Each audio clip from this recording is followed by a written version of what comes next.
Bonjour à tous, je suis contente de vous retrouver aujourd'hui pour décrypter les énergies de la nouvelle lune qui se passera le 6 juin à 14h39 avec un ascendant vierge et ce à 16 degrés du signe des Gémeaux.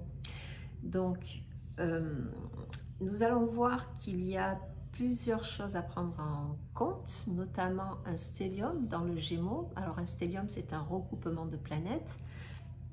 D'ailleurs, si vous êtes amateur de regarder le ciel, c'est le moment. Nous allons avoir Mercure qui est chez lui en Gémeaux, on a Jupiter qui vient tout juste de rentrer il y a quelques jours. Nous avons donc cette nouvelle lune, nous avons Vénus également. Donc ça fait beaucoup de planètes en Gémeaux en fait. Donc le Gémeaux, c'est un signe de mouvement, c'est un signe de curiosité, d'apprentissage, c'est notre façon de communiquer. Donc il y a une espèce d'effervescence ici, dans le signe du Gémeaux, ça se bouscule un petit peu. Donc on a des envies comme ça, et avec Vénus, surtout tout ce qui touche en termes d'image de soi, de qu'est-ce qu'on a envie de véhiculer comme valeur, qu'est-ce qu'on a envie de présenter de soi. Il peut y avoir lors de cette nouvelle lune, alors je vous rappelle qu'une nouvelle lune c'est une impulsion, c'est un nouveau démarrage, c'est un début de cycle, qui va durer environ 15 jours. Et là, on peut ressentir le besoin aujourd'hui, pourquoi pas, de changer son image, de changer la façon dont on la véhicule, la façon dont on s'exprime. On peut ressentir le besoin d'exprimer certaines choses ici également. Alors, Jupiter dans le Gémeaux, bien entendu, qui n'est pas très loin de Mercure, puisqu'ils sont ce qu'on appelle en conjonction, qui sont rapprochés, va amplifier un petit peu ce besoin, va donner l'envie de bouger, de communiquer. Pour ceux qui font de l'écriture, par exemple, c'est une très belle nouvelle lune. Pour ceux qui veulent entamer, par exemple, je ne sais pas, qui veulent entamer des vidéos, ceux qui veulent se lancer dans l'écriture, ceux qui veulent... En tout cas, c'est un très bon passage pour entamer aussi un apprentissage quelconque. Si vous démarrez des études, on a une petite pensée pour nos bacheliers actuellement. C'est un très bon transit pour eux. Mais quand on revient à cette nouvelle lune, donc à cette rencontre lune-soleil et Vénus qui se trouve au même degré, à 16 degrés, cette conjonction est carrée à Saturne. Donc Saturne qui est dans les poissons actuellement, et un carré, ça représente un blocage. C'est aussi un axe de travail, c'est dynamique un carré, je vous le rappelle. Mais il y a un effort à faire. Saturne, ce sont les freins, ce sont les blocages, c'est l'autorité, voilà, c'est une énergie très yang, la discipline, le courage aussi, et c'est une certaine sagesse quand on arrive à bien intégrer Saturne. Mais ici, pour cette nouvelle lune, cette expression de soi, ces valeurs qu'on a envie de véhiculer finalement, risquent de rencontrer certains blocages. Donc, on a eu déjà ce stellium, on a déjà eu beaucoup de planètes, mais ici dans le Taureau, chez Vénus. Alors c'est intéressant dans ce sens-là, c'est-à-dire que il y a quelques semaines, il y a quelque chose qui se modifiait. Alors le Taureau, c'est un signe de terre qui est fixe, ça, on avançait pas à pas. Ici dans le Gémeaux, c'est tout le contraire, c'est un signe d'air, ça va vite. Le signe des Gémeaux, c'est un peu le signe de la virevolte, c'est-à-dire je vais bien, je vais pas bien. Mais le Gémeaux ne dit pas tout. Il a en lui, même si c'est un signe de communication, il ne va pas tout dire. Il va garder beaucoup de choses pour lui. C'est un signe qui est mental, qui est quand même régi par Mercure. Donc, ici, on peut rencontrer certains blocages, on peut rencontrer une certaine adversité, on va dire ça comme ça, dans l'expression de soi. Alors ça peut prendre, selon votre vie, ça peut prendre différentes formes, mais il va falloir jouer des coudes pour imposer finalement ce qu'on a envie d'exprimer. On a un autre aspect un petit peu compliqué, on va dire, c'est ce qui carré à Pluton. Pluton qui est rétrograde actuellement, qui est toujours dans le Verseau. et qui est en plus de ça en aspect tendu à Mars. Ça, on le verra un tout petit peu plus loin. Mais quoi qu'il en soit, pour la nouvelle lune, alors un sesqui carré, c'est bon, c'est un aspect, mais qui est assez bloquant. Hein. Il y a vraiment une initiation ici à dépasser. C'est un aspect initiatique, en fait, du moins pour moi, pour mon regard.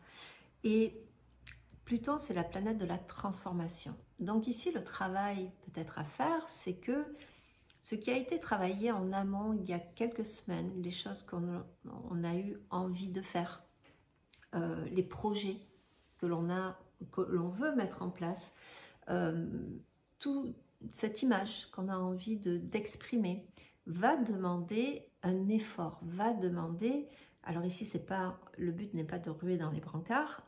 Vénus n'est pas une planète violente, hein. Le Gémeaux non plus ne sont pas violents, enfin à la base c'est pas un signe violent. Donc ici ce n'est pas d'exprimer avec colère.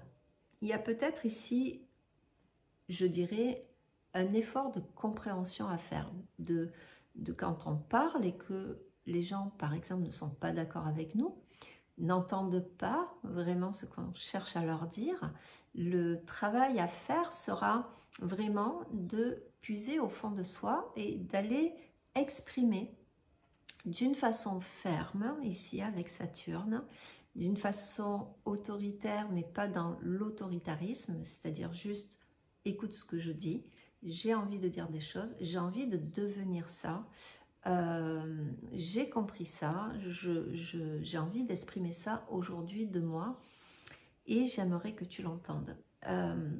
Jupiter, dans le Gémeaux, va enfler tout ce côté Gémeaux hein, pendant un an. Hein.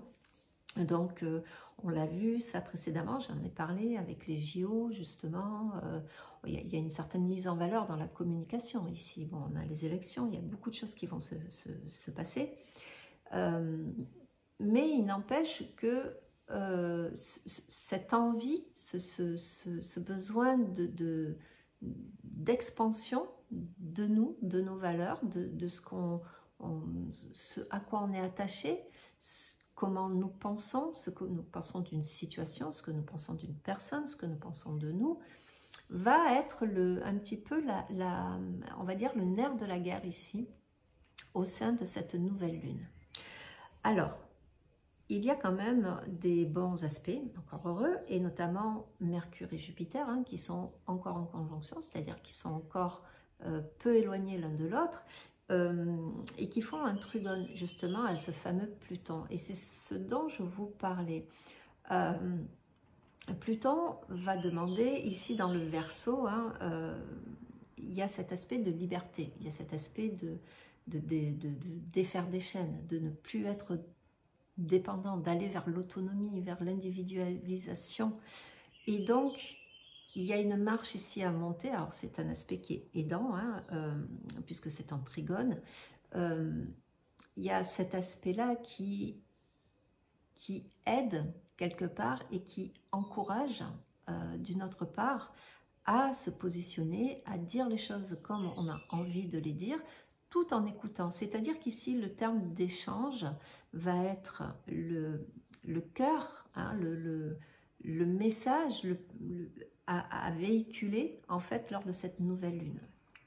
Pour montrer peut-être que nous avons compris des choses, nous avons changé, nous n'avons plus envie de vivre telle et telle situation et qu'aujourd'hui nous prenons des décisions. Alors dans le Gémeaux, ça peut aller très vite. Hein. Attention au côté virevolte du Gémeaux.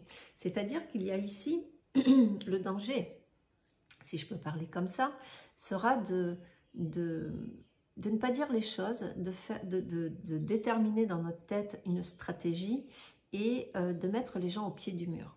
Je vous le déconseille assez fortement avec notamment ce sesqui carré à Pluton et ce carré à Saturne.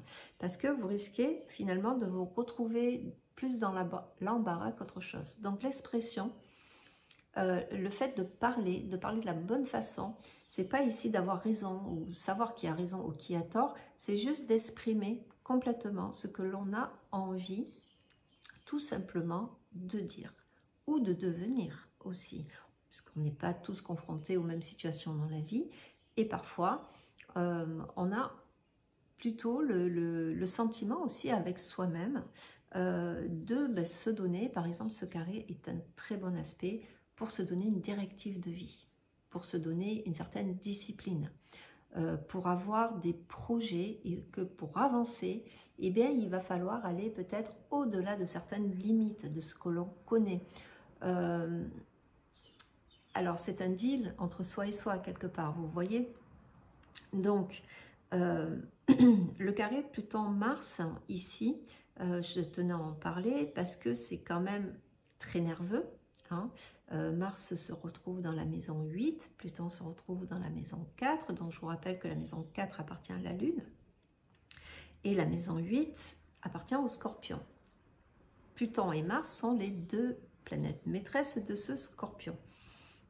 Donc, c'est un carré qui très guerrier, hein. Donc ici on a bien une bataille à mener, une bataille qui remonte parfois à certaines origines lointaines en termes de famille, en termes de mémoire, plutôt dans la 4, hein. Donc, et dans la 8 on est dans les cycles, ici les cycles du Scorpion. Donc on peut avoir envie de, je dirais, comme faire table rase d'un certain passé, faire table rase par rapport à certains liens aussi, hein, puisque c'est toujours en relation avec cette nouvelle lune. Alors le Gémeaux, c'est aussi les liens que nous avons. Donc on peut passer aussi par une phase où, avec Saturne, de déception vis-à-vis d'une personne, une amitié, un lien familial, frère, sœur, cousin, voilà, père, mère, qui vous voulez. Il peut y avoir des tensions, il peut y avoir l'envie comme ça de changer les rapports, de prendre une nouvelle place. Donc c'est assez tendu comme ça, hein. Même si la conjonction, je le rappelle, avec Vénus est une aide et est un désir profond ici en termes de valeur et en termes d'image. Donc ici, on a comme une bataille qui peut être intérieure ou qui peut être extérieure, quelque chose qui cherche à sortir, à s'exprimer de soi. Et pour ça, eh bien, parfois, on va peut-être passer par un changement radical, que ce soit d'opinion, de lien, d'envie. Voilà, il peut y avoir, ça peut prendre diverses formes, ça peut prendre diverses expressions, hein, dans ce cas-là. Cette nouvelle lune est aussi sextile au nœud. Donc je vous le rappelle qu'actuellement les nœuds lunaires, nous avons le nœud nord qui est chez Mars en Bélier, qui est pas très loin de Chiron ou de Chiron. Je fais attention à ce que je dis. Les deux se disent, hein, donc de Chiron. Et nous avons le nœud nord qui est le nœud sud, pardon, qui se trouve dans la Balance. Je vous rappelle que les nœuds sont des points qui sont fictifs, hein, bien entendu. Il n'y a pas de nœud dans le ciel.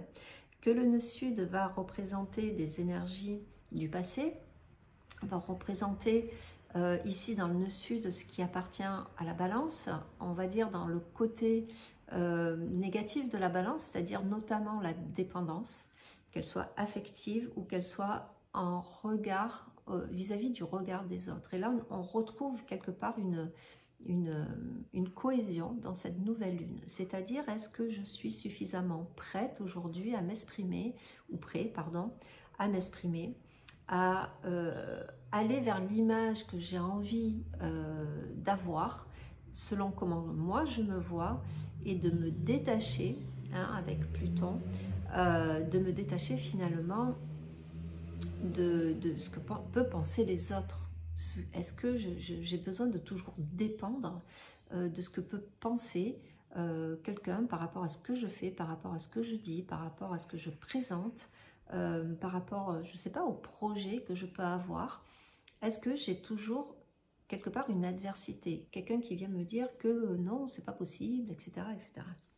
Le nœud nord, quant à lui, en Bélier, nous demande de passer à l'action, nous demande d'être le précurseur quelque part, nous demande de ne pas rester là, figé et surtout en colère. Parce que cette nouvelle lune peut allumer une flamme de colère ici, de frustration, hein, c'est Saturne ici. Donc ça peut être très frustrant. par exemple, si on a un projet, qu'on veut le présenter aux autres et que les autres ne nous soutiennent pas, finalement, qu'est-ce qui se passe? Eh bien, on se sent dévalorisé. Un carré Vénus-Saturne, c'est la dévalorisation, hein. Donc, si vous vous sentez dans ce côté dévalorisant par rapport aux autres personnes, ben, il va falloir jouer du coude, il va falloir être plus autoritaire, il va falloir imposer, mais toujours dans la douceur, hein, je le rappelle, c'est pas histoire de rentrer en guerre ici, hein, mais d'être déterminé finalement. Ce carré, il faut aller chercher la détermination, le courage au fond de nous. C'est ce que nous invite aussi à avoir le nœud nord. Si vous avez ici un passage où vous-même vous vous sentez dévalorisé, où vous-même vous ne vous sentez pas à la hauteur vis-à-vis de quelque chose qui se passe dans votre vie, vis-à-vis d'une personne, vis-à-vis je ne sais pas, ça peut être professionnel, ça peut être dans une amitié, ça peut être... Alors c'est une nouvelle lune qui va vous aider à porter une autre réflexion, qui va vous encourager du moins à l'avoir. Alors, tout ce qui est en lien avec l'expression et l'écriture sont très favorisés. Donc, je vous encourage, si jamais vous avez, on va dire, ce passage-là, un petit peu, on va dire, dans le creux de la vague, hein, n'hésitez pas à écrire, à exprimer, à aller consulter. C'est une très bon début de cycle, hein, pour ça. Puisque en plus de ça, elle se passe dans la maison 9, dans la maison du Sagittaire. Donc ici, on a une espèce d'intégration entre la connaissance, le savoir et la compréhension de qu'est-ce qui se passe. Donc, on peut avoir comme ça des flashs de lucidité quelque part, où on se rend compte finalement qu'on a été dépendant de quelqu'un, d'une situation, d'un travail, d'une amitié, et qu'aujourd'hui, il y a quelque chose qui gêne, il y a quelque chose qu'on n'arrive pas à exprimer. Vous savez, des fois, dans des amitiés, tout comme en amour, hein, parce que ça parle du lien ici, c'est comme dans une fratrie. En tout cas, je ne sais pas, ça va peut-être en parler à quelqu'un, mais en amitié, parfois, il y a toujours un dominant, un dominé. C'est comme dans une fratrie. Hein, vous savez, quand on a des frères, des sœurs, il y en a toujours un qui veut se démarquer, qui veut commander les autres, qui veut... Alors en amitié, c'est beaucoup plus subtil, hein, en règle générale, mais parfois en amitié, on a des liens comme ça où on est très attaché à la personne. C'est un lien d'amour. Il ne faut pas oublier que l'amitié est un lien d'amour. Et donc, pour pas décevoir, pour pas... Voilà, on peut avoir ce type de dépendance à quelqu'un. Alors on peut aussi, dans cette nouvelle lune, se rendre compte d'une trahison avec certains aspects. Ça peut parler d'une trahison, ça peut parler alors c'est pas toujours des trahisons fracassantes, c'est plus des trahisons, de la déception, du désenchantement, on va dire.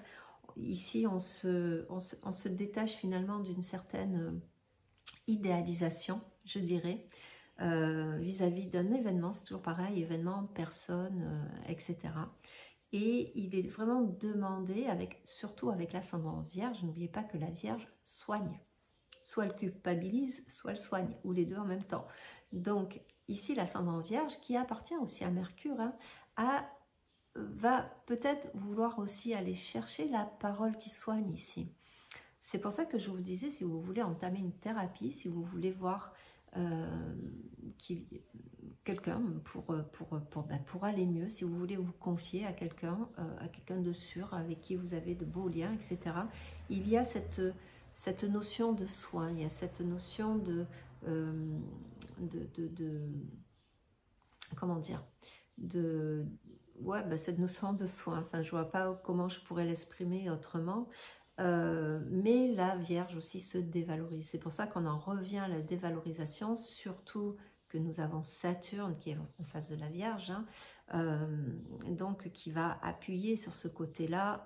Est-ce que vraiment tu crois être à la hauteur? Est-ce que tu crois vraiment en toi? Donc c'est une nouvelle lune qui est, on va dire, mi-figue, mi-raisin, avec ce côté j'ai envie de changer mon image, j'ai envie d'exprimer au fond de moi. Donc soit il y a un blocage, soit je vais me confronter à un certain rejet, une certaine résistance. Et là, il va falloir que je joue des coudes, il va falloir que je croie en moi profondément, que j'assume toujours les conséquences des décisions que je peux prendre, de la position que je peux prendre ici.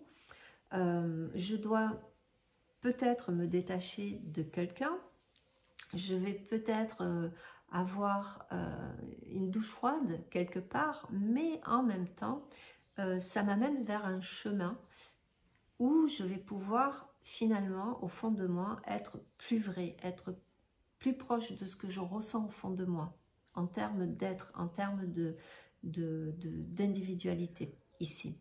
Donc, elle est intéressante cette nouvelle lune. Elle n'est pas négative en tant que telle, hein. C'est qu'il y a comme une sorte de tri. Il y a comme... voilà, on a envie d'avancer, on a envie de bouger. D'ailleurs, c'est une nouvelle lune aussi qui invite à faire ce que vous n'avez pas l'habitude de faire, à bouger, à sortir de votre zone de confort aussi ici, hein. Le sextile au nœud, le sextile est un aspect qui est doux, qui est harmonieux. Donc, n'oubliez pas que de toute manière, même si on passe une période... Voilà, au début, c'est pas évident, c'est pas chercher à changer son image, c'est pas toujours facile vis-à-vis des autres, hein. On n'est pas des îles désertes, comme je dis souvent, on dépend tous plus ou moins des uns et des autres, mais à un moment donné, il y a une étape qu'il faut franchir où on est plus à même d'imposer quelque part finalement ce que l'on est au fond de soi. Voilà, donc c'est une nouvelle lune, c'est un nouveau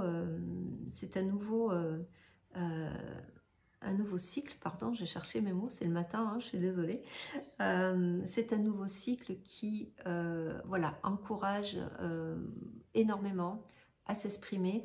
Je voulais dire aussi que Saturne était aussi en bonne harmonie avec Mercure et Jupiter, hein. Donc on voit qu'ici cette notion d'autorité dans le sens... voilà, d'être droit dans ses bottes et de pouvoir dire les choses, enfin, pourquoi pas, ou se défaire de certains liens, nous amène quand même à une belle construction, à un nouvel idéal de nous aussi, à, à, à vouloir exprimer enfin qui on est. Voilà, je revenais juste là-dessus, j'avais oublié de vous parler de ce petit aspect qui est quand même assez important, hein. Donc tout ça sous fond certes de tension, mais voilà, c'est un cycle qui vous encourage, et notamment les amis Gémeaux et Sagittaires, hein, vous savez, amis Gémeaux, que c'est quand même votre année, on est quand même Sagittaire à côté de vous, et vous avez le passage de Vénus, vous avez le passage de votre propre planète, Mercure, donc il y a énormément de choses à faire pour vous. Les Sagittaires, c'est la même chose, hein, même si c'est en opposition, ça vous concerne. Un axe, c'est toujours des signes qui sont opposés mais complémentaires. D'accord? Donc il y a toujours un peu de Sagittaire dans les Gémeaux, il y a toujours un peu de Gémeaux dans le Sagittaire. Voilà. Donc attention encore une fois au carré Pluton-Mars qui peut être très sous tension, hein, qui peut amener beaucoup de nervosité, mais c'est pas quelque chose qui... en fait, c'est quelque chose qui vraiment cherche à se démarquer profondément. Eh bien, oui, effectivement, parfois, il va falloir jouer des coudes, il va falloir s'imposer. Voilà ce que je pouvais dire sur cette nouvelle lune. En tout cas, moi, je vous la souhaite excellente. Je vous souhaite d'avancer. Je vous remercie encore une fois de suivre ma chaîne. Si vous ne l'avez pas vu, j'ai fait une vidéo concernant les mémoires, comment nous lisons les mémoires dans un thème natal. Ça, c'est mon petit dada. Je vous invite à aller visionner cette vidéo. Je parle essentiellement de mémoire et du processus, en quelque sorte, de comment les mémoires se mettent en place, pourquoi nous choisissons ce type de mémoire, comment nous pouvons les lire dans un thème. Donc, je vais faire par la suite plusieurs vidéos qui vont avoir, où on va pouvoir lire les aspects transgénérationnels de chaque planète. Voilà. Merci en tout cas de suivre ma chaîne, de vous abonner. N'hésitez pas à vous abonner, à me laisser un petit commentaire. Voilà, je vous remercie. Moi, je vous souhaite en tout cas un très très beau passage lors de cette nouvelle lune. Au revoir, à bientôt.